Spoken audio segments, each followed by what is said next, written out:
Nous en avons profité, nous aussi, Sénégal, par ma voix, sous l'égide du Premier ministre et du Président de la République, de poser la candidature du Sénégal pour l'organisation de la COP 22 en novembre-décembre 2016. Mais pour revenir à l'essentiel, c'est que le PRCM devrait nous permettre de pouvoir protéger nos côtes, de pouvoir enrichir nos côtes, mais de faire de sorte qu'ensemble, pays de la sous-région, vous voyez que ce n'est pas simple parce que simplement chaque pays a sa manière de voir, de faire.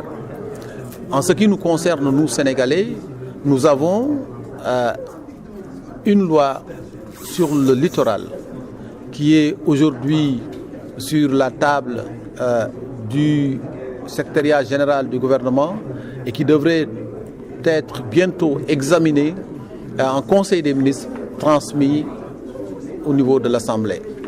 Je crois que c'est ce type de pratique que nous devons avoir en vue pour pouvoir nous mettre vraiment en exergue par rapport à ce qui se fait aujourd'hui dans le monde entier. Monsieur le ministre, pouvez-vous revenir justement sur les principales recommandations qui devaient vous être soumises cet après-midi pour signature par les experts?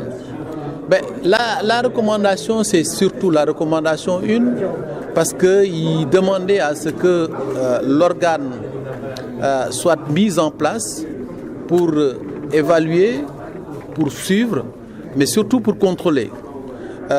Mais aussi, ce que vous avez vous-même compris, c'est que les États sont souverains et que le point qui a plus attiré l'attention de tout le monde et sur lequel il faudrait revenir, c'est que le PRCM puisse être vraiment une plage commune à l'ensemble des 7 États pour avoir une politique d'émancipation par rapport à la protection, mais la mise en œuvre, elle est toujours du domaine des États.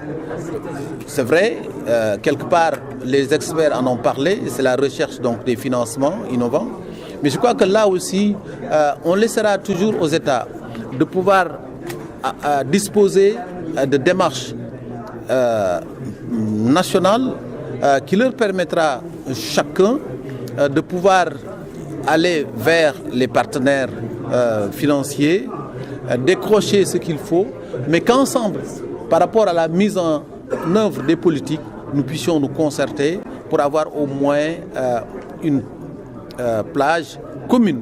Mais surtout, c'est d'éviter les redondances, parce que très souvent, il y a des erreurs qui sont commises ailleurs et qu'on reprenne.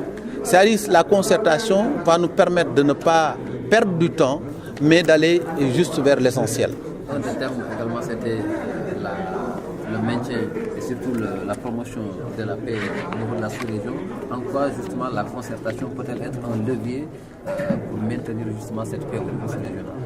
Vous savez, aujourd'hui, les sources de conflits sont multiples dans le monde. D'ailleurs, vous faites allusion à la paix.